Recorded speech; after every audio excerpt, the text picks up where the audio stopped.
पौराणिक कथा। जब भगवान शिव के कारण एक राजा को स्त्री और पुरुष दोनों बनकर जीवन बिताना पड़ा। पौराणिक कथाओं में न केवल सृष्टि के निर्माण से जुड़ी गाथाएं हैं, बल्कि मानव जाति और पशु के अस्तित्व से जुड़े भी कई दिलचस्प किस्से हैं। कुछ ऐसी ही एक पौराणिक कथा महादेव का है, जिसमें किन्नरों कैसे अस्तित्व में आए, इस बात का वर्णन है। क्या है यह पौराणिक कथा, जानते हैं। इससे पहले चैनल को लाइक और सब्सक्राइब जरूर कर लेना, क्योंकि इस चैनल पर सनातन धर्म की वीडियो मिलता रहता है। कथा के अनुसार प्रजापति नाम के राजा के यहाँ एक पुत्र ने जन्म लिया, जिसका नाम राजा ने इल रखा। इल एक दिन अपना शौक पूरा करने शिकार पर निकले।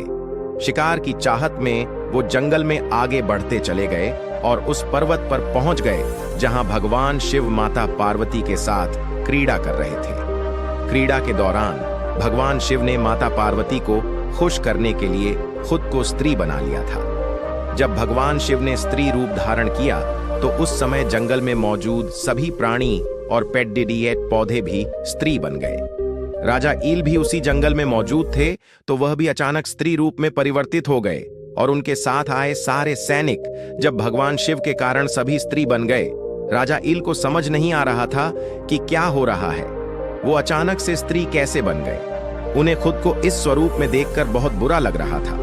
तभी उन्हें पता चला कि भगवान शिव के कारण वो सब स्त्री बन गए हैं। तब राजा इल और भी ज्यादा चिंतित हो गए, क्योंकि अब सब कुछ भगवान शिव के हाथों में था।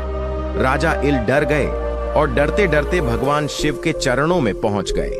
उन्होंने भगवान शिव से उन्हें पुरुष में परिवर्तित करने की बहुत प्रार्थना की, लेकिन भगवान शिव ने राजा ईल से कहा कि तुम पुरुषत्व को छोड़कर कोई और वरदान मांग लो, मैं दे दूंगा, लेकिन तुम्हारी यह इच्छा मैं पूरी नहीं कर पाऊंगा। माता पार्वती से मिला किन्नर बनने का वरदान। राजा इल ने दूसरा वरदान मांगने से मना कर दिया और अब वो माता पार्वती को प्रसन्न करने में लग गए। जब उन्होंने माता पार्वती से अपना पुरुषत्व वापस लौटाने का वरदान मांगा, तो माता पार्वती ने कहा कि तुम जिस पुरुषत्व का वरदान चाहते हो, उसके आधे हिस्से के दाता तो खुद महादेव हैं। मैं तो सिर्फ आधा भाग ही दे सकती हूँ, लेकिन यदि तुम अपना आधा जीवन स्त्री रूप में और आधा जीवन पुरुष के रूप में व्यतीत कर सकते हो, तो मैं अर्धनारीश्वर होने के कारण तुम्हें आधा जीवन स्त्री और आधा जीवन पुरुष के रूप में जीने का वरदान अवश्य दे सकती हूँ। यदि तुम तैयार हो तो मुझे बता दो कि तुम कब स्त्री रूप में और कब पुरुष रूप में रहना चाहते हो। तब राजा ने काफी सोच विचार कर माता पार्वती से कहा, हे मां, मैं 1 महीने स्त्री के रूप में और 1 महीने पुरुष के रूप में रहना चाहता हूं। माता पार्वती ने यह आशीर्वाद राजा को दे दिया, लेकिन उनके सारे सैनिक स्त्री रूप में ही रहे।